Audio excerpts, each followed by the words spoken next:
Peace, family. This is your brother Marc Lamont Hill. Welcome to Night School. Every night here on the Marc Lamont Hill official YouTube channel, we have Night School, where we break down the most controversial topics, the most engaging debates, the most interesting subjects going on in the world today. And tonight is absolutely no different. I want to thank everybody for joining me tonight.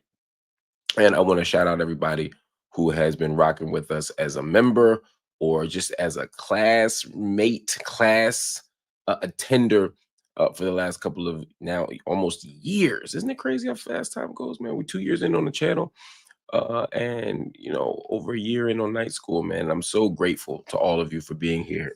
Uh, it's a it's an honor to do this here with you all every night. We got a lot of stuff here that I want to talk about. We're going to talk about Pharrell, one of the greatest producers of all time, and his comments on politics and DEI. Of course, we got to talk about New York's mayor. Yeah, he's still mayor. Yeah. And what he said and did in his recent trip to Israel. Um, but we got more to that. I want to talk a little bit about what's going on in Gaza. And I'd like to talk about the place we're going to start tonight, y'all. I want to start here because it's a complicated and interesting subject. I'm talking about the forever first lady, as Black people call her, Michelle Obama. She recently made some comments about a potential run for president that I found somewhat interesting. Uh, at a talk in Brooklyn, as a promotion for her new book, former First Lady Michelle Obama said that the 2024 presidential race proved a point. She said that the point that was proven is that America is still not ready for a woman in the White House. Now, she said that Kamala Harris showed that she was ready to lead. She said, but the country just wasn't ready to follow. Obama said that there's still too many men who don't want to be led by women, and that the nation simply has a lot of growing up to do. Now, she was talking, of course, to the great Tracy Ellis Ross, while ostensibly talking about her book, which is called The Look. That's a book about style, about power, and about her time in the White House. And she made a little joke. She said, folks should stop asking her to run because people keep saying that they want a woman president, but their actions say something else. Now, even though she supported Kamala Harris in the race, Obama has made one thing clear for years, crystal clear, in fact, that she will not run for president. She has warned voters that Donald Trump is a danger to women's rights and women's health. She has told crowds all year that a vote for Donald Trump, a vote for Donald Trump, is a vote against women. She said that Harris was qualified and ready, but that the question was whether America was mature enough for that moment. Now, Michelle Obama is without question one of the most trusted voices in the country, one of the most trusted voices, certainly in the Democratic Party. And when she talks about the United States not being ready for a woman leader, she's talking about deep, fundamental problems with power, with gender, and who we believe can run this nation. Now, Democrats are looking at the 2028 field, and they're trying to figure out whether the country will finally be ready for a woman at the top, or whether Michelle Obama is correct. Now, some thoughts here. Since we in night school, we gotta talk about this in I think, a nuanced and sophisticated and complicated way. Point number one: Michelle Obama is correct. America is not ready for a woman to be president. That's a fact. America is 100% not ready to accept a woman-led nation, a woman-led government, a woman-led military. We see that based on polling. We see that based on the discourse. Everywhere we look up and down, we have seen that. When we look at the 2016 race between Hillary Clinton and Donald Trump, we see it. When we look at the 2024 race between Kamala Harris and Donald Trump, we see it. When Donald Trump goes against men, he loses. When he goes against women, he wins. And in each case, he's won somewhat handily, and more handily than predicted. In both cases, the women were more qualified. And in both cases, the women embodied the positions that Americans typically vote for. Hillary Clinton was qualified. She had been Secretary of State. She'd been a U.S. Senator. She had all the credentials, all the time, all the experience. Kamala Harris was a sitting vice president. And in both cases, they lost. And there's sufficient evidence, even in terms of the type of criticisms they got, to suggest that this was absolutely rooted, at least partially, in gender. But because you could get that analysis on CNN or MSNBC, that's whatever, duh. Let's take it a step further. Let's go deeper, though, because certainly gender has something to do with it.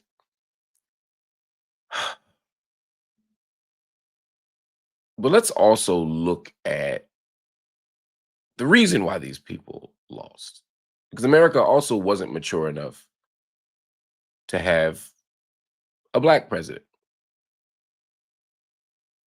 but they elected one. Not because America turned a corner, not because America is no longer racist. America is still racist. America still believes that a white person is superior to a black person intellectually, culturally, morally, ethically, physically, etc. But America was still able to do that. So similarly, why could they not make the turn toward a woman president, despite the fact that the society remains patriarchal? Well, it had to do with the candidates. At some point, the Democratic Party have to accept that they lost, not just because of the biases in the country, but because of the candidates that they ran. Hillary Clinton ran a campaign as a legacy. America was tired of legacies. They did a Clinton, a Bush, or really you could say a Bush, a Clinton, a Bush. They didn't want another Clinton. The Clintons were hated by half the country. It wasn't just that people didn't like Democrats. They didn't like Clintons. I'm talking about people who literally got out of their beds to vote against the Clintons who otherwise may not have voted. We got to be honest about that. Hillary Clinton did a terrible job campaigning in the last days. She took Florida for granted. She took Pennsylvania for granted. People on the ground were saying, you need to revisit these places and not those places. And she did not do that. Hillary Clinton did not galvanize or mobilize the working class. You did not engage or take seriously the left wing of the party. If Hillary Clinton is a man, does she win that race? Yes, absolutely. I do believe that. If she's Al Gore, does she win the race? Yes, absolutely. If she's Joe Biden, does she win that race? Yes, absolutely. But that doesn't negate the fact that the race was winnable if she'd made some different choices. Remember, she won the popular vote. We got to be honest about that. And then we get to Kamala Harris. There's no way you could look at that race and look at the landslide with which Donald Trump won, although within each state it was much closer than the media wants you to believe. There's no reason to believe that this was purely about race and gender. Now, again, race and gender absolutely mattered. Kamala Harris was the victim of a lot of things. One, a short schedule, only 107 days to run this campaign. And she was absolutely the victim of racism and sexism. When you look at the types of criticisms that were made against her, about her, you can see that.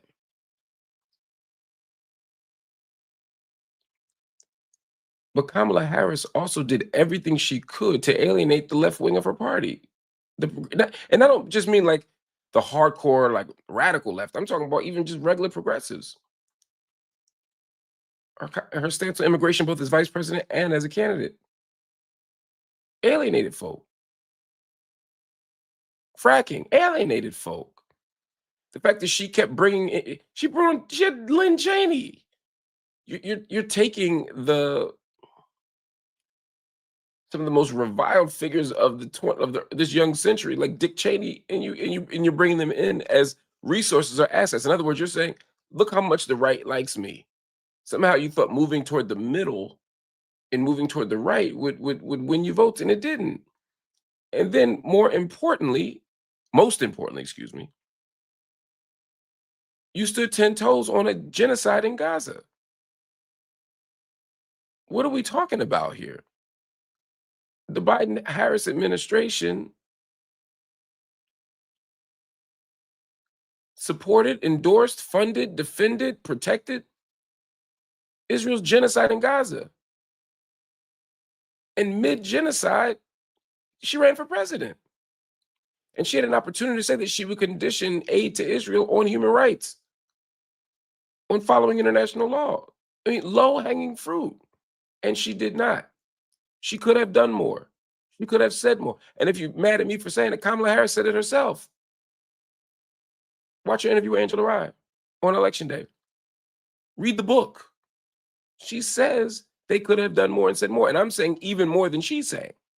I disagree with her about the extent to which they could have done more, but we all agreed more could have been done.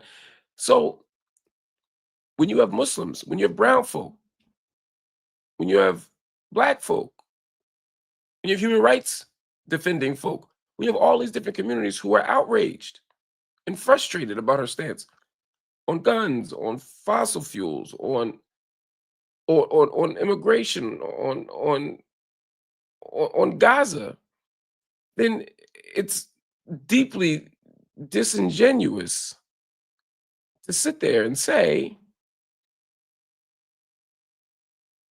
well, America just showed they didn't want a woman leading them. No, it's true. America doesn't want a woman leading. We're a deeply patriarchal country. But America could figure it out. Other countries have figured it out. But they weren't going to figure it out against the backdrop of those issues.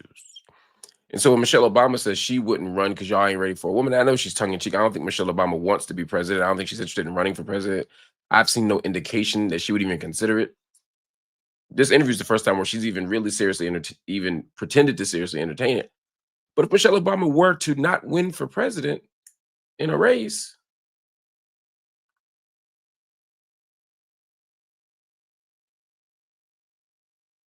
could there be other reasons? Could it be the fact that she's never held a political office? Could it be the fact that she's demonstrated no desire to be president before? Could it be because if we're attaching her to the Obama administration, then some of the same criticisms and concerns people have about Obama, they might have about her, which would not be fair. I don't think people should be judged based on what their husbands did. I said that about Hillary. I'll say that about Michelle Obama. But at the end of the day, we need something. And I don't want to assume that somebody who doesn't vote for Michelle Obama is only doing that because she's a woman. I just don't think that that's the case. But I guarantee you that if she were to run, her being a woman and her being a black woman would be a factor. It just ain't the only factor. The reason I'm making this distinction, which may seem pedantic to some of you all, is because Democrats continue to blame everybody but themselves for their losses. They continue to blame everybody but their own weak politics and political fecklessness for these outcomes. I'm not saying it's a dump on Michelle Obama. I love Michelle Obama as a human being. I love Michelle Obama as a personality. I love Michelle Obama as a first lady. I love the Obamas for who they are outside of the office. I think they're amazing. But when you step into that White House, the Obamas are no different than the Clintons, no different than the Bushes, no different than the Trumps, no different. They're running an empire. I'm not saying that there's no difference in terms of their political ideologies. Relax, y'all. I'm saying these are all managers of empire. And we got to be honest about that. That's all. All right. I just had to say that, y'all. All right. Let's move on to another story because there's another so-called Democrat that's ticking me off right now. You know what? Let's take a 5-second break because I want to sip on my energy drink because I need it to talk about this craziness. All right. Stay with me, y'all.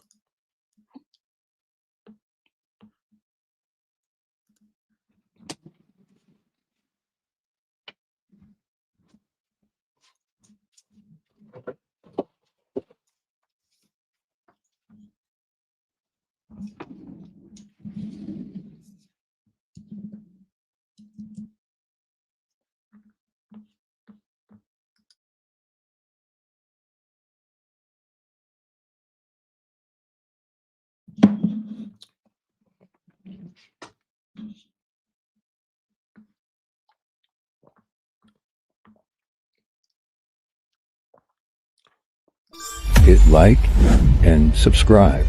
You're watching the Marc Lamont Hill official YouTube channel. Hit like and subscribe. You're watching the Marc Lamont Hill official YouTube channel. All right, y'all. So we have another Democrat. Let me not pick. I'm not just picking on Democrats. I've had plenty of smoke for all the Republicans for weeks now, and I will continue to because they're so garbage. But I want to talk about Eric Adams. Ooh, there are a few people who irritate me more than Eric Adams, yo. I swear to God, yo. There are a few people in the world who irritate me more than Eric Adams. Let's get. I'm gonna tell you why in a second, but let me tell you what happened. New York City Mayor Eric Adams is in Israel this week.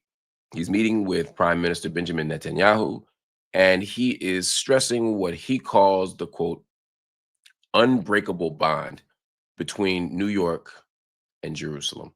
Adams says that the trip is meant to show support for Jewish New Yorkers as anti-Semitic incidents rise across the city.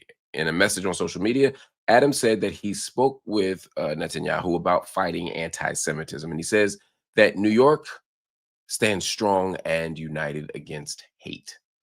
Now, the meeting comes as Adams prepares to leave office at the end of the year, and as the next mayor, Zohran Mamdani, has taken a very different position on Israel. Mamdani has been a sharp critic of the Israeli government and of Benjamin Netanyahu. In fact, he has said that he would order the NYPD to arrest the Israeli leader under an international criminal court warrant if Netanyahu visits New York, even though the U.S. doesn't recognize that warrant. Adams warned that Mamdani's views could weaken the long-standing relationship between the city and Israel. He also said that Jewish families should be alert, pointing to a rise in anti-Semitism since Israel's war on Gaza began. By the end of the last year, anti-Semitic incidents made up more than half of all reported hate crimes in the city. Now, Adams said he didn't want to sugarcoat anything. He called the moments serious, and he called them global. Now, during the trip, Adams visited the Western Wall and met with former Hamas hostages, inviting both groups to New York for the Times Square New Year's Eve celebration. Mamdani, who takes office soon, said that Adams is free to travel where he wants, and he promised that he will protect and celebrate Jewish New Yorkers, even as he keeps his critical stance toward Netanyahu. After Israel, Adams is headed to Uzbekistan, where he will meet with government and business leaders to visit sites important to the Muslim community before returning to New York on Sunday. Mr. Adams, Mayor Adams, let me be respectful. Make sure you understand what I'm saying here. We cannot wait for you to leave. I cannot wait for you to leave. There's so many reasons why. And I said this from the moment he was elected. I said it when he ran for New York mayor. So don't think I'm getting brand new. Oof, what a problem on so many levels. But let's focus on the particular issue at hand here. First of all, Eric Adams has every right to travel to Israel. No doubt about that. I do wonder, though, what it means for him to do so. I mean, it was like he won, Mamdani won, and Adams was like, I'm out. He's talking about trips. He's saying, y'all got it from here. Good job. Take it from here. I don't agree with Mamdani, but I hope he does well. He acted like the job didn't continue for another 6 weeks, 8 weeks. He literally acted like he was done. Bro, you still got to go to work. So it's fascinating to hear all this talk of Mamdani traveling and Mamdani being out of New York, even though it hasn't happened, except when he went to Puerto Rico with the rest of the New York political establishment on a planned, regularly attended annual event. But because he went to a mosque in Puerto Rico, and they're always worried about Mamdani not, staying out of the city and being too global, too international, too out of city, too out of state. When it's Adams, the one that's always talking about going somewhere, and he's the mayor right now. They're mad at Mamdani for going somewhere, and he's the mayor-elect, but Adams, whose job it is to be in the city, wasn't there. And I'm not saying Adams did anything wrong by leaving. I'm just saying it's a fake outrage that is selectively applied. That's my point. I ain't mad at either of them. But the decision to go to Israel and say, It was my pleasure to serve you as mayor. That's what he said. It was a bad choice of words. I'm not going to be one of them people that plays the gotcha political game or nitpicks words or is disingenuous. He was saying it's my pleasure to serve you as mayor, meaning as mayor of New York, I was happy to be in support of Israel. People were saying it's like dual loyalty. It's a violation of his oath as a mayor of New York. I'm not going to go that far. I knew what he meant, but what he meant was bad enough. We don't need to add no sauce to this. This shit is bad enough as is. Come on, man. Having concern for Jewish New Yorkers makes sense.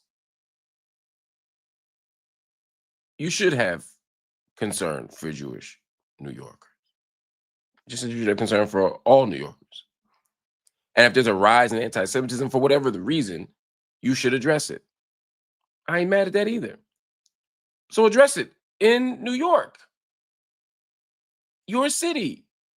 You are not responsible for foreign policy. You are not responsible for diplomatic relations between the United States and Israel. And frankly, between the United States and in New York and Israel. What are we talking about? Let's address New York politics. That's why I hate when governors and mayors are held accountable for their foreign policy positions. Oh, you're going to be mayor of Wisconsin. What's your stance on Ukraine? That doesn't make any sense.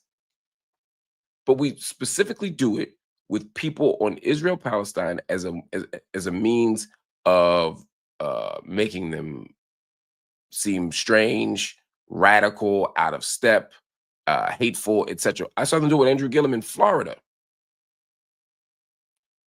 And then they forced them into these terrible political positions, or to acknowledge the terrible political positions. And then their political opponents, often the left, push back. So now the candidate who was qualified to be mayor to run this city in the US is being held accountable for their foreign policy positions. Now, again, I think people with shitty politics should be held accountable, but it's a cynical strategy that's not used to actually address the politics that are being blamed or being addressed. It's a sleight of hand that happens all the time.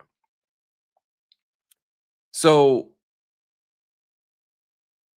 Mamdani was seen as an outsider because of his politics on Israel. And of course, Eric Adams is seen as acceptable and a hero because of his stance on Israel, which effectively was that Israel's a great city. There's nothing wrong with them. And he allowed himself to be used as a political puppet by going over there to Israel to talk to the prime minister, Benjamin Netanyahu, to say that he is an undying brotherhood and a political fidelity to Israel as a means of doing what? Of responding to anti-Semitism. That is a dangerous and cynical game. Let me break it down more simply than that. Israel is an apartheid state that is using every mechanism possible to engage in the settler colonial project of dispossessing the Palestinian people of their land. And part of how Zionism has done that is by conflating Israeli statecraft with the religion of Judaism. They want you to believe that Israel is the geopolitical embodiment of Jewishness. They want you to believe that to support Jews, you have to support Israel, and that to criticize Israel is to attack or criticize Jewish people. That is what Israel wants you to believe. That's what Zionist ideology wants you to believe. We should support and defend Jewish people in every way possible. We must destroy anti-Semitism in every way possible. We must do everything imaginable to protect Jewish people. Full stop. Our defense of Jewish people cannot be at the expense of Palestinians, and it cannot be at the price of reinforcing the settler colonial project of Israel. Because ultimately, that's an immoral choice. It's an immoral choice. It's an unethical choice. But it ultimately won't make Jewish people safer. It won't protect Jews, even if that were your logic. But when Eric Adams goes over there as the political puppet that he is and says that I am showing my my love of my Jewish citizens by having an unbreakable bond, to use his language, between New York and Jerusalem, you are doing more than affirming the lives and your commitment, the lives of Jewish people and your commitment to them. You're doing more than that. you're reinforcing the belief that the only way to protect Jewish people, or the proper way to protect Jewish people, is to support an apartheid state. Also, by talking about the unbreakable bond between New York and Jerusalem, you're reinforcing the idea that Jerusalem is an Israeli city. When you were in the old city, which he had to be in because he went to the Western Wall, when you're in the old city of Jerusalem, did you acknowledge that this is illegally occupied and it's been illegally occupied since 1967, Eric Adams? Did you do that? Did you say one word about Palestinians? Did you say any words to Palestinians? If so, you didn't mention it.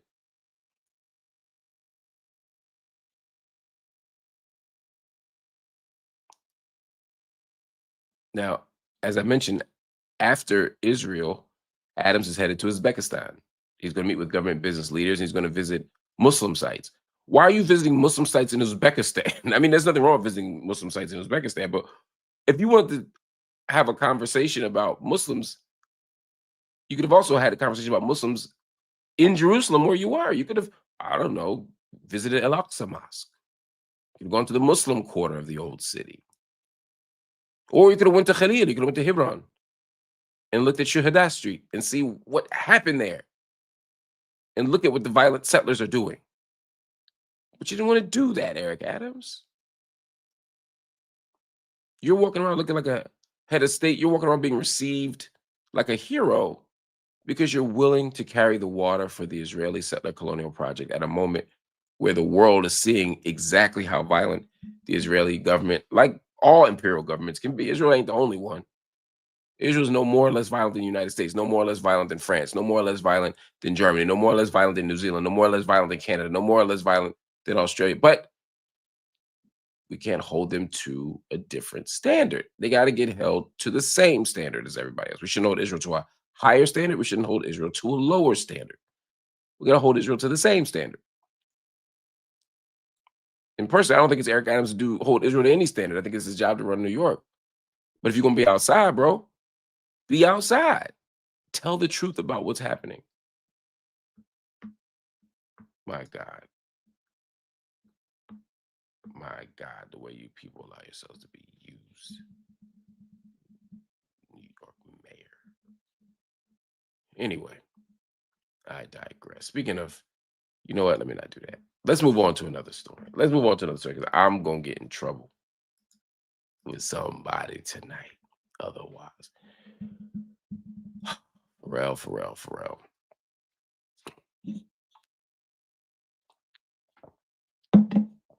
I don't understand it, y'all.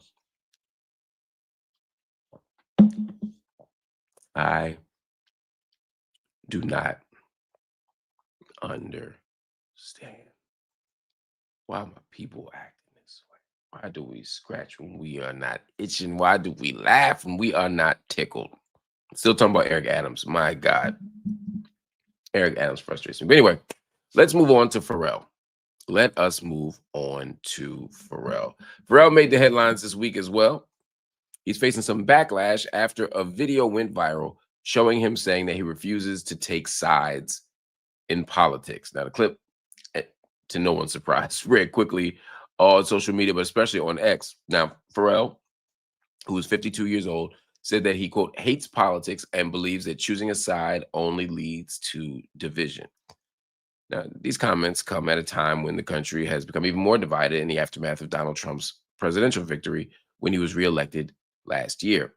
The Trump administration's recent cuts to SNAP benefits have also raised some tensions, with more than 40 million Americans relying on these programs to buy groceries. Now, critics online say that Pharrell's neutral stance ignores how political decisions, including rollbacks to diversity, equity, and inclusion programs, affect millions of people. Let me just say this. I despise politics too, Pharrell. Because when Pharrell says he despises politics, he's saying what all of us feel, or a lot of us feel. He's talking about electoral politics, and he's talking about mainstream corporate electoral politics, where people lie, or people skirt the truth, they evade the truth. where people are more interested in amassing power than helping people. I get what Pharrell's frustrated about, but it is a very dangerous message. A very dangerous message to say that he refuses to take sides in politics. When your mama and your daddy are fighting, you don't take sides. When your kids are arguing, you don't take sides. But these political struggles have material stakes attached, and there is a right and a wrong. And so when there's a political struggle over whether or not to allow people who are hungry and need access to food, whether we allow them to get the access, there's a right and a wrong here. When we decide whether or not Black history can be taught in school, there's a right and a wrong here. And so when you say you refuse to take sides because it's divisive, well, we should be divided because we have enemies. We have open enemies. And if we don't fight them, we don't win our struggle for liberation. But if we don't identify them, we can't fight them. And if we don't understand the political stakes that are attached to the choices we make, then we can't identify them. So we got to get into this political bag. That doesn't mean we have to be a Democrat or Republican. Doesn't mean we have to sign up for the two major corporate parties who are the same bird, just different wings, and really all both right wing at this point. I'm not saying choosing sides in that way. And maybe that's what Pharrell meant. Maybe he meant I'm not going to choose between Democrats and Republicans. But even in that conversation, it makes it seem as if they're both the same. And they're not both the same. Again, they're both wings of the same bird. And the Democrats are far from progressive or radical at this point. They are conservative. They are right wing, but they still ain't the They still ain't the Republicans. And so it becomes a very dangerous and irresponsible comment when you say, "Oh, I hate politics and I don't choose sides." Because if everyone were to take that lead from you, then they may not vote. Then they may not engage in what's going on. And when you're rich and famous, you can kind of not pay attention, and the world will still work out okay for you. When you're powerful and influential, you can kind of make your own decisions or make no decisions and still be okay. So we got to be honest about that. And then Pharrell went on to talk about DEI. And he said, when DEI is gone, or now that it is gone, it's okay. No, let me be fair to him. He didn't say that it was okay that DEI is gone. What he said is that he's just going to focus on being the best. And he asked the crowd, how many of y'all identify as Black? Some people raised their hand. He said, how many of y'all think y'all the best at what you do? He said, and they said yes. And so he said, basically, even though DEI is gone, we can still be successful because we can focus on just being the best at what we do, because you don't really want people to choose you because of your skin color. You want them to choose you because you're the best at what we do. And Black people are the best at what we do, just like everybody else can be. That kind of comment misrepresents the point of DEI. And he said, if DEI comes back, cool. That's why I want to misrepresent his comments. He didn't sound like he didn't want DEI to come back, but he was saying that if it did or whether it didn't, he was just going to focus on being the best, as if the problem was that Black people didn't think they were the best, or that Black people weren't the best, as if the point of DEI were to offset Black people for their lack of bestness. No, the whole point of DEI is that Black people have been the best and still didn't get the job. That Black people could be highly qualified and still not get the job. That's the point. That is the point. Now, again, you don't have to agree with DEI or whatever, but the way you're framing it is irresponsible and dangerous. And I don't think Pharrell has a cynical bone in his body on this tip. In other words, I don't think Pharrell was trying to get over. I don't think he's trying to be dishonest. I don't think he's trying to misrepresent what was happening. I think he's in that world where you just think, well, man, if we just do our best and strive for our greatness, we can overcome. Yeah, Black people can overcome. Women can overcome. All these groups can overcome, no doubt about it. Part of how you overcome is with public policy.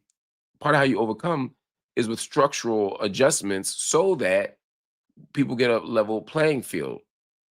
part of how you overcome is by getting a seat at the table to be able to show how good you are. And the funny thing is, what he's missing about all of this is in making the statement that you made and making it seem as if hard work is enough, you're not being politically neutral. You're not staying out of it. You're echoing the talking points and the ideology of the right. This is why everybody doesn't need to have a microphone for everything. A million things I want to hear Pharrell talk about. This ain't one of them. He has a right to talk, but we have a right to challenge him and criticize him. Oh my God. Whew. And again, I don't think Pharrell had bad intentions, but intentions ain't the only story here. Sometimes well-intentioned people can do a whole lot of harm. Anyway, family, just had to break that down.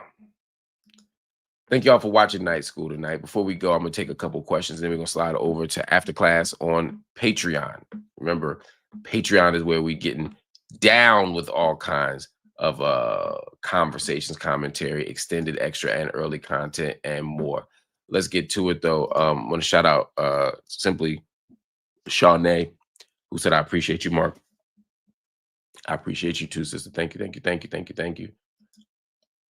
Hannah Heb2 said, as a scholar activist, how would you recommend we continue to advocate for Tigray as a second round of the genocide may be underway? I think there are human rights organizations that are talking about what's happening in Tigray right now.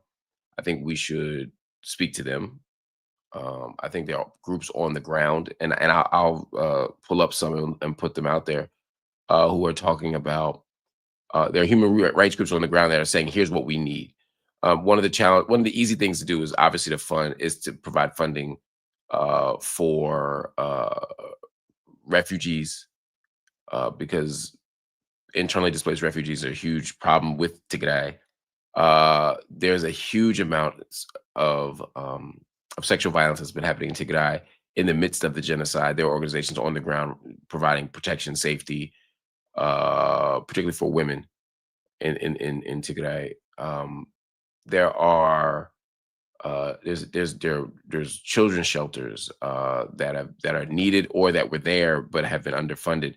There are organizations doing direct service for food, dealing with children's safety, shelter, and education. These are ways I think to advocate at the direct service level and at the humanitarian aid. That's the word I've been looking for. Thank you. The humanitarian aid section. I'm saying thank you to myself. On top of that, we need to amplify what's happening in Tigray. I've done multiple specials, multiple interviews, multiple episodes of Upfront on the crisis in Tigray. But we need more. We also need political education, or just basic education on what's happening in the Tigray region. Many people don't look at what's happening in the Horn of Africa. They'll look at Sudan, maybe. They definitely look at some of the stuff going on in West Africa. They'll look at things that happen in sub-Saharan Africa, but for some reason, the Horn of Africa gets ignored. So people don't pay attention to what's happening in Kenya. They don't pay attention to what's happening in Somaliland. They don't pay attention to what's happening in Somalia. They don't care. They don't pay attention to what's happening in the Tigray region, or anywhere in Ethiopia or Eritrea, where there are numerous issues to be dealt with. And so, if you're a scholar activist, Hannah, I would say this is the moment to be a public scholar. This is the moment to put information out to explain what's going on, because there are people who don't even understand the stakes, or they don't understand the different sides and the different positions and what's being fought for. Some people don't know where the Tigray region is. So I think those are some things we can do immediately. Baby Eek said, evening, Prof. The good news is Chi Osei is challenging Hakeem Jeffries. You should have Chi on the show. And I hope I'm pronouncing it right. It's Chi or Chai. I'm not sure. I've only seen it written. I've never heard it said. But I'm down to have anybody on who's challenging Hakeem Jeffries. Just let me know when and where. And if y'all can make a direct connect, let me know. I'll have my team do it. Hopefully we can get them on next week. Baby K, I get it. I said Baby Eek. I'm sorry. It's because you see why I thought it was Baby K though. I mean Baby Eek, right? You see how it looks like Babby Eek, Baby but it's baby K. Got it. Okay.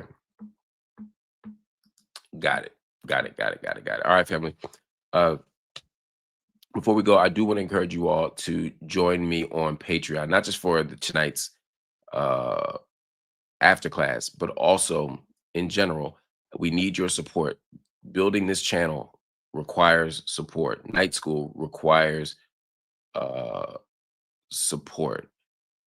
Doing political education requires support. Grassroots community organizing for education requires support, and Patreon is the way that we do it. If you can, click, I'm going to get it right this time. Click that QR code right there. Yeah. Click that QR code right there, or go to the link right there, and sign up for our Patreon. By being a supporter at the supporter level or above, it gives us the financial stability that we need to do this work. It gives us the stability to put out content every single day, whether it's night school, whether it's office hours, all the stuff we do because of your support. In addition, I'm not asking y'all to just support it to support it. You get more stuff. You get early content, you get extended content, you get extra content. For example, right after we leave here, which will be in just a minute, we're going to head immediately over to Patreon, and we're going to have a live Q&A where we're going to get at, for at least 15 minutes, maybe a little longer. We're going to get at the stuff that you're talking about, the stuff that you're thinking about, the questions that are on your mind, whatever it is. We're going to do it right here on Patreon. Also, a new episode of Office Hours comes out this week, where you'll see an intellectual deep dive only on Patreon. Also, my live commentaries, my extended thoughts from the Joe Budden podcast, um, or from my comments on Piers Morgan, or my analysis of the news in between episodes of Night School. All of it is exclusively on Patreon. So make sure you do that. In fact, I got a couple big interviews coming up this week, also exclusively on Patreon. So make sure you check it out. Again, hit that link, hit the QR code above, or click the link below and meet me over on Patreon right now. I'll see y'all there in literally 1 minute, where we will do after class.